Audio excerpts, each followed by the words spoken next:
समबाहुभुज का मतलब होता है जिसका सभी भुजा बराबर होते हैं। अगर सभी भुजा बराबर है तो सभी कोण भी क्या होंगे, बराबर। तो समबाहुभुज का एक परिभाषा होता है।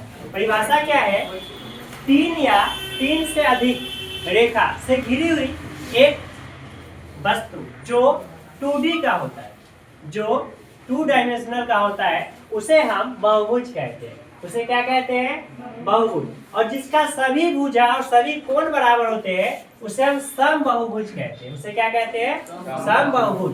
तो इसमें सबसे जो छोटा है बहुभुज वह 3 है। वह कितना है, 3। यानी कि इसका 3 भुजा है। कितने भुजा है, 3। तो जब 3 भुजा होंगे तो 3 कोण होंगे। कोण कितना होंगे, 3। तो 3 भुजा और 3 ही कोण होंगे। इस तरह से बढ़ते हुए एक त्रिभुज, एक वर्ग, एक पंचभुज,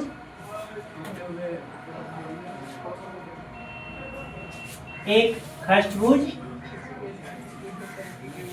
इस तरह से बढ़ते बढ़ते यह एक वृत्त तक चला जाएगा। जितना ज्यादा भुजा बढ़ेंगे उतना यह बढ़ते हुए चला जाएगा। तो ये जो बड़ी भुजा है जिसमें इसकी जो भुजा की संख्या होगी वह 360 होगी। मैक्सिमम जो होता है एक बहुभुज में, वो मैक्सिमम जो भुजा की संख्या बन सकती है वह 360 तक बढ़ सकती है। इससे ज्यादा कोई भी बहुभुज में भुजा बनाना संभव नहीं है। मिनिमम होगा 3 और मैक्सिमम होगा 360। तो मैक्सिमम 360 तक हो सकता है। तो इसमें जो है अंतः कोण, इसमें जो अंतः कोण की जो संख्या होगी वह 189 होगी। इसमें एक अंतः कोण का जो मान होगा वो 179 होगा। इसमें अंतः कोण का मान, एक अंतः कोण का मान कितना होगा, 179। एक अंतः कोण का मान कितना होगा, 179 होगा।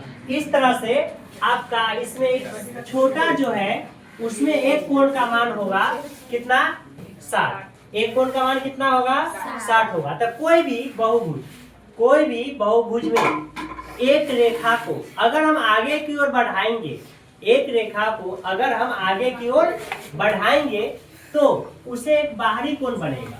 क्या बनेगा, बाहरी कोण बनेगा। इसे हम लोग क्या कहते हैं, यह बाहरी कोण हुआ, एक अंतः कोण हुआ। तो बाहरी कोण जो होता है वह अगर एक त्रिभुज बना है, अगर एक त्रिभुज बना है तो दोनों आंतरिक कोण का योगफल एक बाहरी कोण होता है। दोनों आंतरिक कोण का जो योगफल होता है क्या होता है, एक बाहरी कोण होता है। लेकिन यह जो आंतरिक कोण है और बाहरी कोण है दोनों का योगफल हमेशा और हमेशा 180 के बराबर होता है, जो कि हम इसको हम प्रूव करके बताएंगे। पहले आप यहाँ पे यह देखिए कि आखिरकार सबसे छोटा जो है बहुभुज वह कितना है। तो सबसे छोटा बहुभुज है उसका एक अंतः कोण का मान जो होता है वह 60 डिग्री होता है, और एक जो इसका सभी भुजाओं का जो मान संख्या होती है वो 3 होती है। सभी भुजा की संख्या कितना होती है, 3 होती है। इसमें सभी भुजा की संख्या 3 होती है और कोण की संख्या 60 होती है। ठीक है, जो इसमें कोण का जो मान है, एक कोण का मान, एक अंतः कोण का मान है वो कितना है, 60। तो इसी तरह से हम इसमें बोले जो सबसे बड़ा है बहुभुज उसमें कोण की संख्या, सभी अंतः कोण के जो सभी अंतः कोण का योगफल जो होगा वह कितना होगा, सभी अंतः कोणों का योगफल वो कितना होगा, तो यह देखना है। तो देखिए इसके लिए एक फॉर्मूला आता है, सभी अंतः कोण, सभी अंतः कोण का योगफल या योग, सभी अंतः कोणों का योगफल होता है n-2 गुना 180 डिग्री होता है।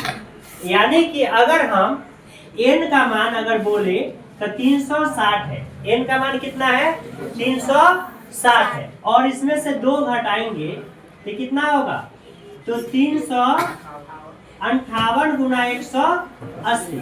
अगर हम इसको गुना कर रहे हैं तो कितना आएगा, 0।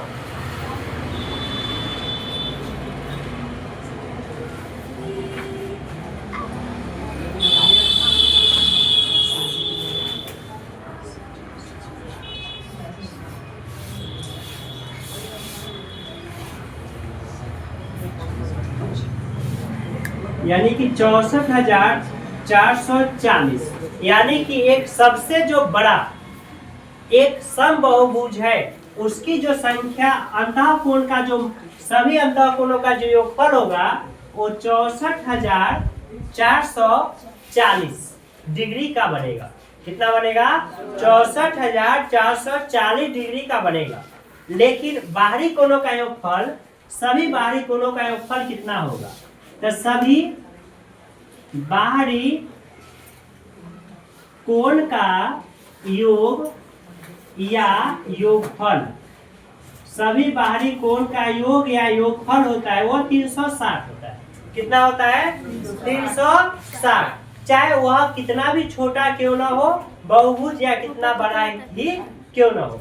अगर इसकी संख्या 3 है, अगर यह जो बहुभुज है इसकी संख्या 3 है, फिर भी इसकी बाहरी जो कोण होगा उसका योगफल 360 होगा, और एक भुजा की संख्या 360 है, फिर भी बाहरी कोणों का योगफल 360 ही होगा। तो सभी बाहरी कोणों का योगफल कितना होता है? 360 होता है। न यह बढ़ेगा न यह कमेगा। तो आखिरकार इसके लिए एक बाहरी कोण बराबर फॉर्मूला होता है 360/n। एक बाहरी कोण बराबर फॉर्मूला होता है 360/n। अब देखिएगा, एक भीतरी कोण बराबर होता है 3n-2 गुना 180/n। अगर हम यह दोनों को बराबर करते हैं तो एक सीधा रेखा बनता है। क्या बनता है? सीधा रेखा। अगर हम इन दोनों को बराबर करते हैं तो कौन रेखा बनता है? एक सीधा रेखा बनता है, जिसे हम लोग सरल रेखा कहते हैं। तो ये दोनों जब सीधा रेखा बनता है तो कितना हो सकता है? तो देखिएगा, एक बाहरी, सभी बाहरी कोण और अंतःकोण, एक अंतःकोण और एक